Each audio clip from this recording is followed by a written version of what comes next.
สบายดีพบกับพระเจ้าอีกเช่นเคยเนาะกับวิดีโอพื้นฐานเน็ตเวิร์กซึ่งวิดีโอตัวนี้จะได้แนะนำอุปกรณ์เน็ตเวิร์กที่เฮ็ดเวียกคล้ายๆกันอยู่ในมี2ตัวที่จะมาแนะนำในวิดีโอนี้เป็น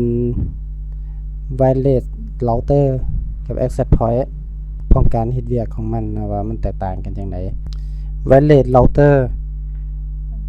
การเฮ็ดเวียกหลักๆของมันจะเฮ็ดหน้าที่เป็นเกตเวย์หน้าที่ของมันหลักๆพื้นฐานที่เราใส่นั่นแหละเราใส่อยู่ของการทั่วๆไปโดยพื้นฐานเราก็จะใส่เป็นเฮ็ดหน้าที่เป็นเกตเวย์หมายถึงตัวที่เราใส่มันออกอินเทอร์เน็ตเล่นอินเทอร์เน็ตเอาอินเทอร์เน็ตเข้ามาต่อเขานี่ทุกคนก็ออกอินเทอร์เน็ตได้นะเฮ็ดหน้าที่เป็นเกตเวย์แล้วตัวที่2เฮ็ดหน้าที่เป็น DHCP server นะ DHCP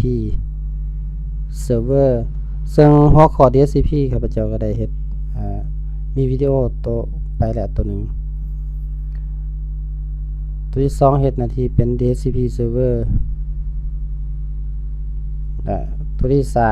3แจก Wi-Fi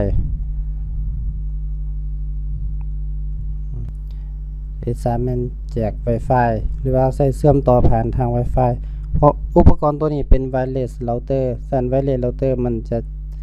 จะมีทั้ง Wi-Fi มีทั้ง Wi-Fi มีทั้ง LAN มีทั้งสาย LAN พร้อมนอกจากรูปที่เฮาเบิ่งอยู่นั่นนี่ตัวสีฟ้าพอร์ตตัวสีฟ้าตัวนี้อันนี้มันใช้เวลาเราเอาอินเทอร์เน็ตเข้ามาคือเป็นแวนนะค่าแวนสำหรับเล่นอินเทอร์เน็ตส่วนพอร์ตตัวที่เป็นสีส้มอันนี้เป็น LAN อยู่นี่ก็เขียนบอกละเป็น LAN พอร์ต LAN คือกับพอร์ตสวิตช์ครับพอร์ต LAN ก็เท่ากับพอร์ตสวิตช์นั่นแหละ แล้วก็จะมีไวเลสซึ่งอุปกรณ์รุ่นนี้เนาะตัวนี้เป็นรุ่นของ Cisco มันจะบ่มีเสามันจะเขียนบอกว่าตัวนี้มี two built-in antenna หมายความว่ามันจะมีตัวส่งสัญญาณอยู่2เสาแต่ว่าเคยว่ามันจะบ่ให้เฮาเห็นเป็นลักษณะเป็นเสาคืออุปกรณ์ตัวๆไปที่เราเคยเห็นบางตัว2เสา3เสา4เสาเรียนกันอยู่เนาะแต่ตัวนี้คือเน้นการออกแบบที่มันเบิ่งเรียบๆจะบ่เห็นเสาแต่ว่ามันเป็นตัวแจก Wi-Fi อยู่อันนี้มันตัวเราเตอร์คือที่มันจะใส่พื้นฐานก่อนในห้องการแบบขนาดหน่อยของการทั่วไปเดี๋ยวเอาอินเทอร์เน็ตเข้ามาแล้วก็ใส่เน็ตบ่ได้เฮ็ดอีหยังหลายจริงๆถ้าว่ามันเฮ็ดหลายไปกว่าหันได้เช่นว่ามันสามารถเฮ็ดพวกบางรุ่นเฮ็ด VPN ก็ได้เฮ็ดเป็นพวกforward port เข้ามาหลายๆอย่างเนาะเฮ็ดได้อยู่แต่ว่านี่พื้นฐานเอา3ตัวนี้หลักๆเดี๋ยวจะได้อธิบายเพิ่มด้วยว่าการเซตตัว Wi-Fi รูปแบบการใช้งานเวลาไปพ่วงกันกับ Access Point มันเป็นจังได๋เดี๋ยวจะอธิบายเพิ่มต่อไปแล้วมาเบิ่งอุปกรณ์ตัวที่2ก่อนเนาะ Access Point ก็หลักๆเลยเนาะการเฮ็ดเวียกของมันหน้าที่การเฮ็ดเวียกของมันก็เป็นตัวกระจาย Wi-Fi หรือว่าบางคนบอกว่า Wireless นั่นแหละมันเป็นอันเดียวกันแต่ว่าอุปกรณ์นะอยู่ในตัวอุปกรณ์ก็จะเอิ้นว่าอุปกรณ์ตัวนี้เป็น Wireless Access Point แล้วมันจะมีพอร์ตอยู่ตัวเดียวอันนี้พอร์ตตัวนี้จะเป็นพอร์ต LAN มีพอร์ต LAN จะนี่กับพวกสายไฟพวกตัวรีเซ็ตมันซื่อๆแต่ว่าพอร์ตที่ต่อเข้าไปมีแต่พอร์ต LAN เส้นเขาต่อจากตัวอุปกรณ์เราเตอร์จากพอร์ตสีส้มนี้ก็ต่อเข้านี่มีแต่พอร์ต LAN แต่ว่าส่วนเราเตอร์จะมีแวนนำอันนี้คือพอร์ตมันก็ต่างกันอยู่แล้วข้าพเจ้าจะไปอธิบายหรือว่าไปสาธิตอยู่ในตัวโปรแกรมนะว่าการเฮาไปใช้งานระหว่าง Wireless Router กับ Access Point เขาจะไปใส่จังไดมันยังมีหลายคนหรือหลายบอนที่มาให้ข้าพเจ้าไปแก้ตัวที่เฮ็ดระบบอยู่เนาะพอเข้าใจว่า เวลาเราต้องการขยายสัญญาณตัวเน็ตเวิร์กออกไปหรือว่าเพิ่มจุดของ Wi-Fi ไปก็เพียงแต่ไปซื้อเราเตอร์ Wi-Fi ซึ่งบ่ฮู้ว่าต้องใช้ access point หรือเราเตอร์ก็ไปเอาเราเตอร์มาเราเตอร์ Wi-Fi ถ้าว่าสิเพิ่มอีก 3-4 ตัวก็ไปซื้อเราเตอร์ Wi-Fi มา 3-4 ตัว5ตัวเลยแล้วก็เอามาใส่ซึ่งเวลามาใส่งานมีปัญหามันจะมีปัญหาอยู่กับตอนเอามาใส่งานนั่นแหละคอนฟิกบ่ถูกแบบมันเฮ็ดให้อินเทอร์เน็ตใส่บ่ได้นะครับเฮ็ดให้อินเทอร์เน็ตใส่บ่ได้มีปัญหาเดี๋ยวเขาจะไปสถิตอยู่ในตัวโปรแกรม Cisco Packet Tracer แล้วอยู่ในนี่ ได้เฮ็ดเป็นรูปภาพจำลองไว้แล้วเนาะซึ่งจะมีตัวอย่างมีเกตเวย์นี่เป็นเราเตอร์ตัวที่ออกอินเทอร์เน็ตอันนี้แม่นอินเทอร์เน็ตที่เป็นรูปคราวรูปขี้เฟือเนี่ยเนาะ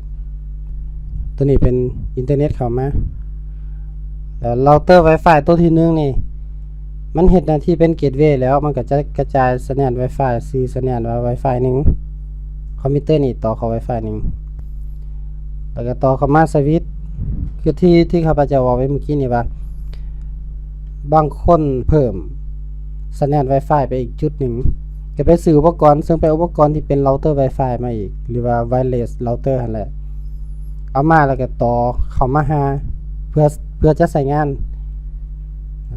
เวลาต่อเข้ามาจังซี่คือปัญหาที่มันเกิดขึ้นหมายความว่าตัวที่เป็น DHCP server นี่แหละมันจะมีปัญหา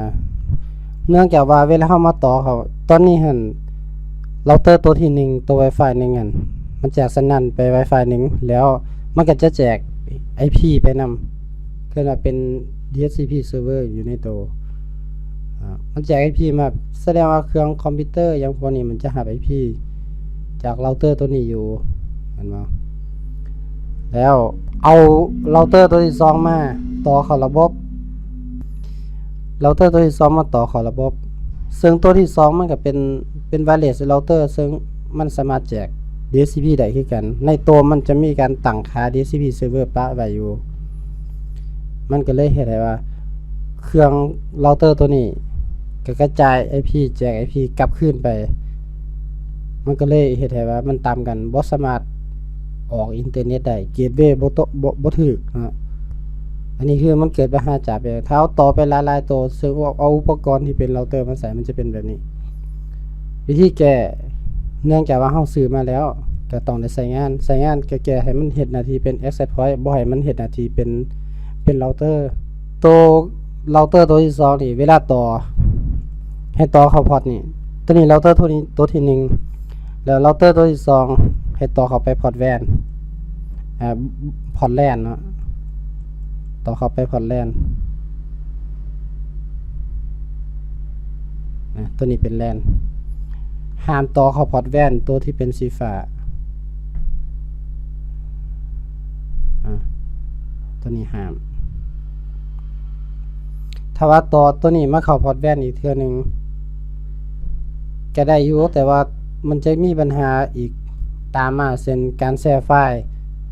คือถ้าก่อนแล้วนี่เฮาแชร์ไฟล์สมมุติจะเอาจากแวนตัวที่1มา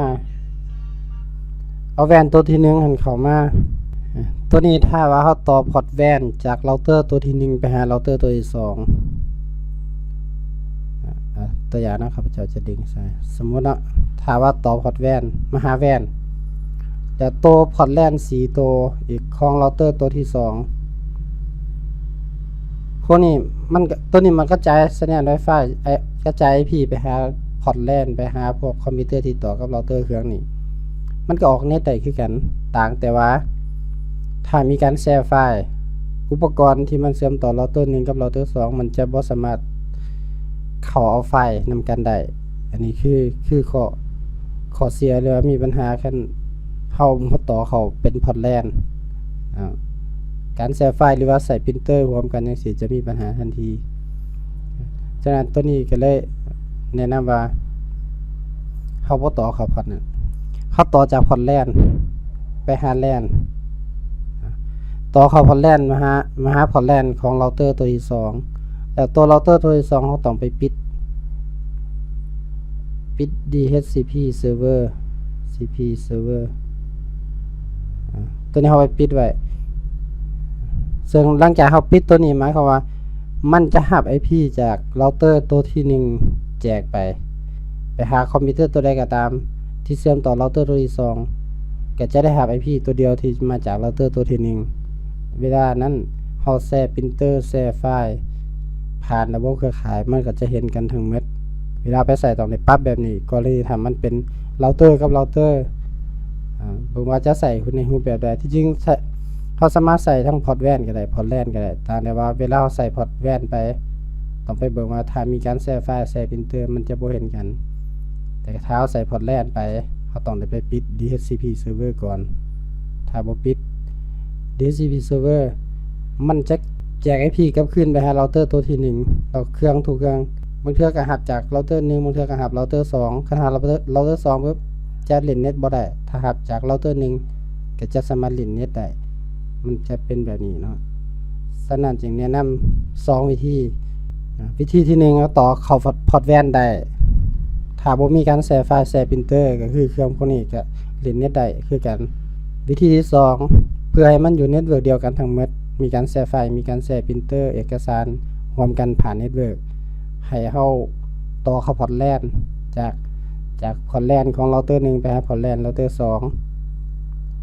แล้วก็ DHCP server อยู่ที่เราเตอร์2เอาไปเบิ่งอยู่ในตัวโปรแกรมนะปัจจุบันเราเตอร์ตัวที่1นี่ข้าพเจ้าต่ออีเทอร์เน็ตอันนี้เป็นพอร์ตแลนแล้วนี่เพราะว่าพอร์ตแว่นนี่มันต่อออกไปข้างนอกนะ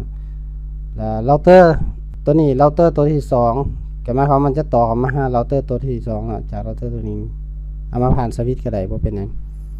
ต่อเข้าเนี่ยบ่มันจะมีพอร์ตอินเทอร์เน็ตหรือว่าพอร์ตแว่นนี่แหละถ้าเฮาต่อเข้าไปตัวนี้ถ้าต่อเข้าไปตัวนี้มันจะอยู่จะอยู่คนละเน็ตเวิร์กกันมันจะบ่เห็นกันอยู่ในนี้มีแต่ให้แนะนำใส่เป็น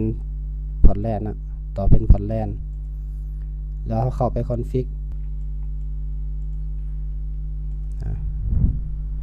ถ้าเป็นเราเตอร์จริงเขาเข้าผ่านหน้าเบราว์เซอร์เข้า IP ของเราเตอร์หั่น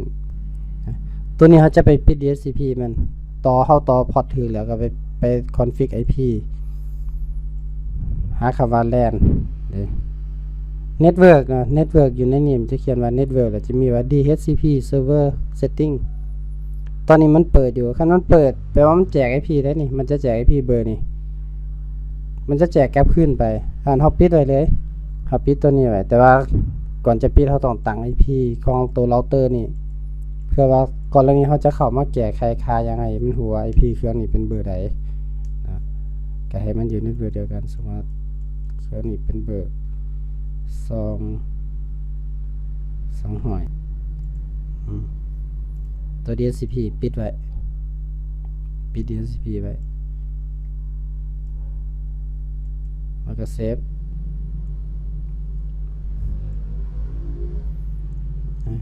ท่านี้ให้หาคำว่า DHCP หรือว่าถ้าเป็นเราเตอร์ตัวอื่นนะเดี๋ยวเขาจะได้เปิดตัวอย่างของเราเตอร์ไว้อยู่ตัวนี้เป็นเราเตอร์ของ TP-Link ถ้าเป็น TP-Link ให้เบิ่งว่าคำว่า Network Network แล้วมันจะมีคำว่า LAN เวลาเข้าไป LAN มันจะมีเมนู LAN ตั้ง IP ของ LAN แล้วก็จะมีคำว่า DHCP server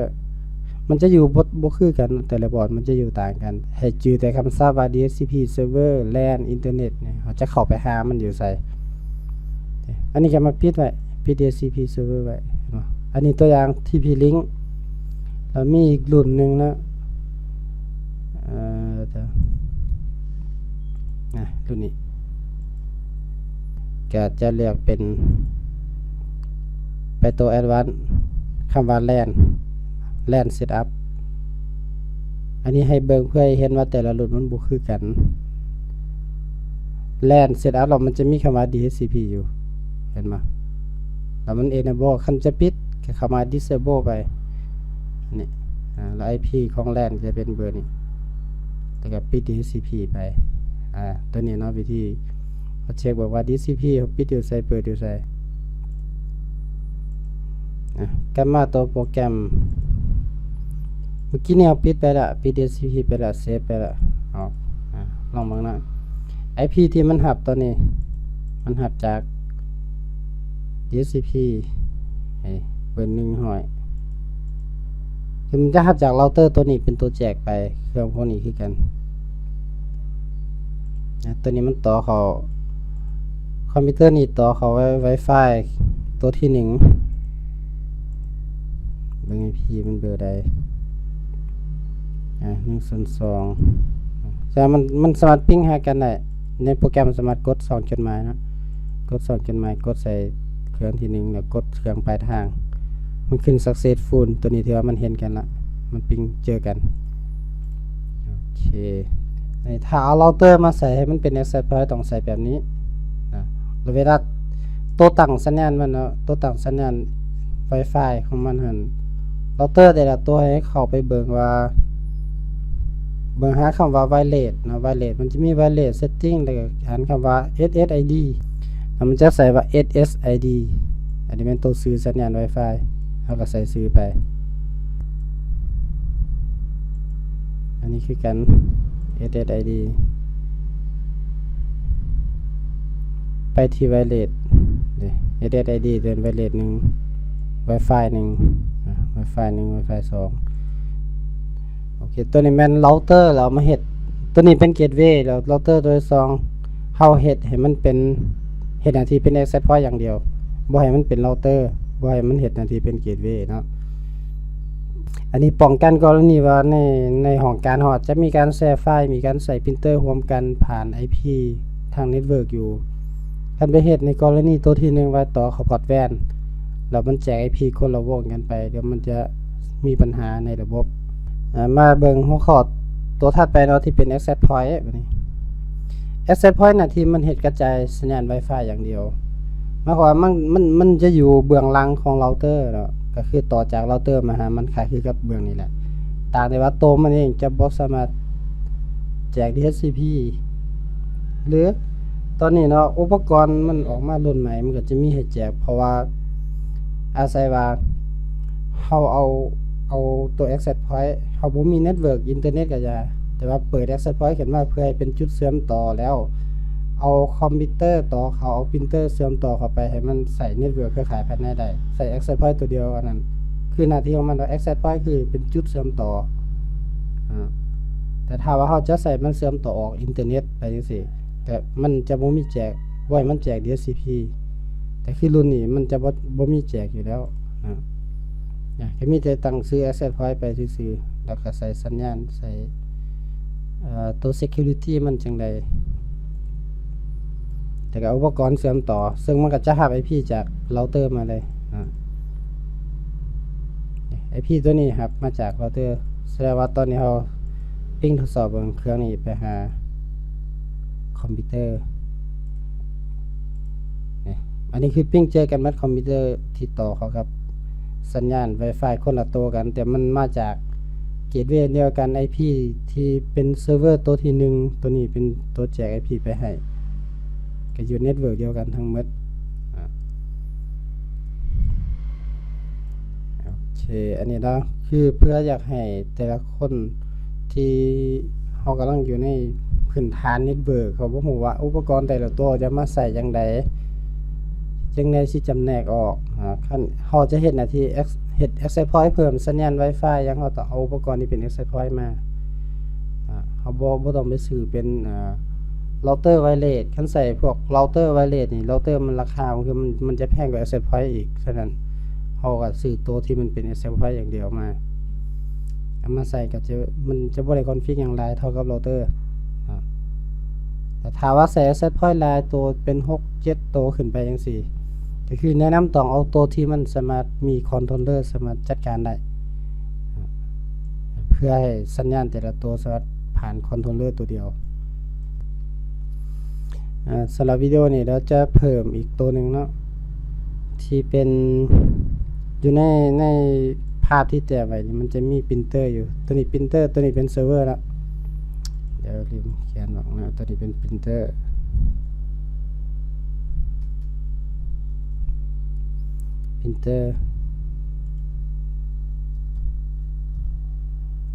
เซิร์ฟเวอร์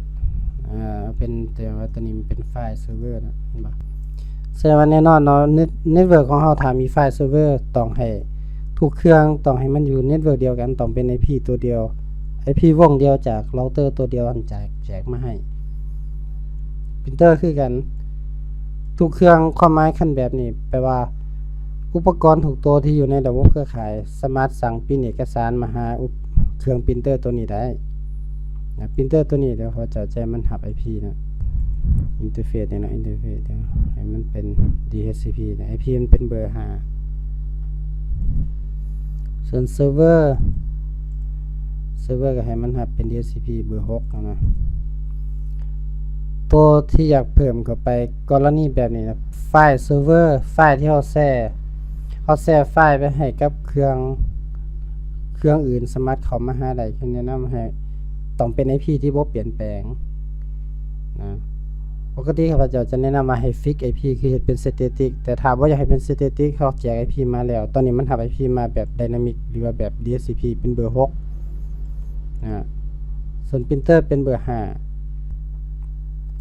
เพื่อเป็นการจอง IP ไว้ให้กับเครื่อง2เครื่องนี้ให้มันอยู่เบอร์ที่มันหับตัวนี้ตลอดโดยบ่ต้องเปลี่ยนจักเทื่อเราสามารถคอนฟิกอยู่ที่อุปกรณ์เราเตอร์พี่ได้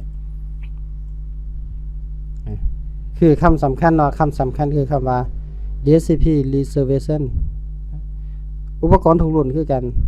เฉพาะรุ่นนี้ของ Cisco Linksys รุ่นเก่าเนาะก็จะมีอยู่นี้เดี๋ยวเบิ่งอีกรุ่นนึงแล้วเขาจะให้เบิ่งก็จะไปหาบอนคำว่า DHCP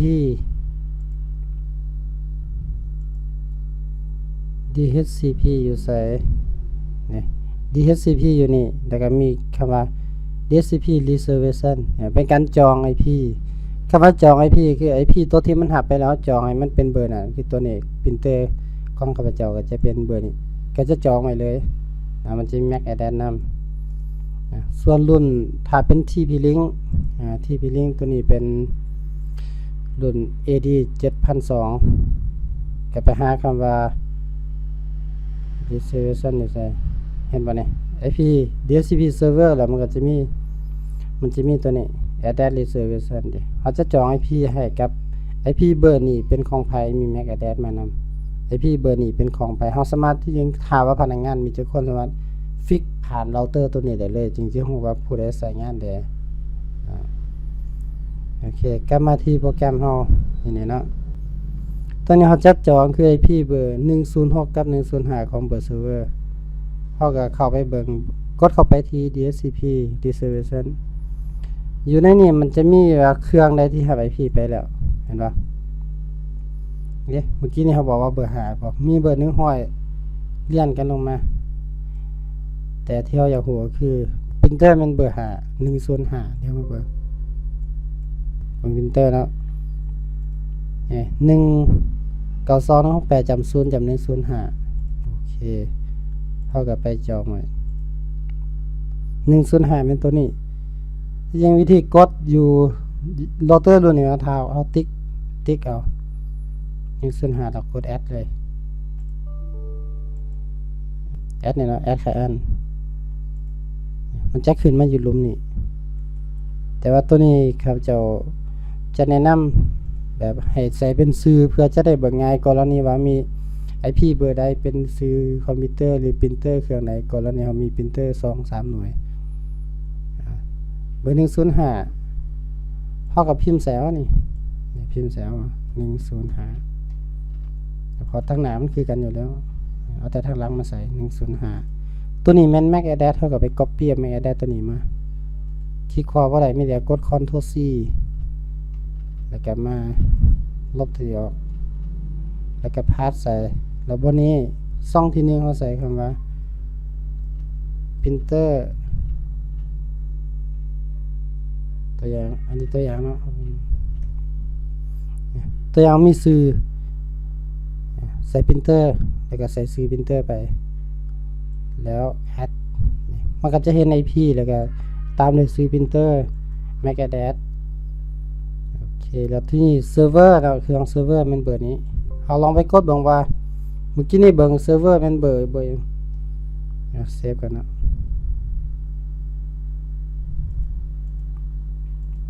เซิร์ฟเวอร์นี่มัน IP เบอร์106เบอร์ต้องถ่ายมั้ยเนาะ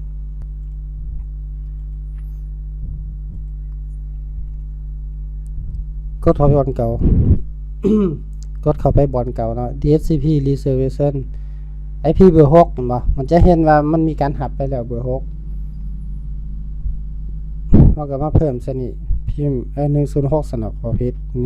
106ตัวนี้ก็ไป copy MAC address มันมา Ctrl C ลบออกแล้วก็เอามาวางใส่ตัวนี้ก็พิมพ์ใส่ว่าไฟล์ server add มาแล้ว save refresh อีกครั้งนึงโอเคอันนี้เป็นการจอง IP ไว้โอเคนี่ขั้นตอนนะเซฟปิดไปตัวนี้นะวิธีการใส่เราเตอร์ Wi-Fi หรือว่าใส่ Access Point หรือว่าการจอง IP กับอุปกรณ์คอมพิวเตอร์หรือว่าปรินเตอร์เมื่อมีการแชร์ไฟล์อันนี้ไปลองเฮ็ดเบิ่งเนาะเดี๋ยวจะมีหัวข้ออีกหลายหัวข้อถ้าผู้ใดสนใจก็สามารถกดติดตามไว้นะเดี๋ยวข้าพเจ้าจะทยอยเอามาเทื่อละหัวข้อเทื่อละน้อยเพื่อจะได้เรียนรู้ไปนำกันขอขอบใจสำหรับการติดตาม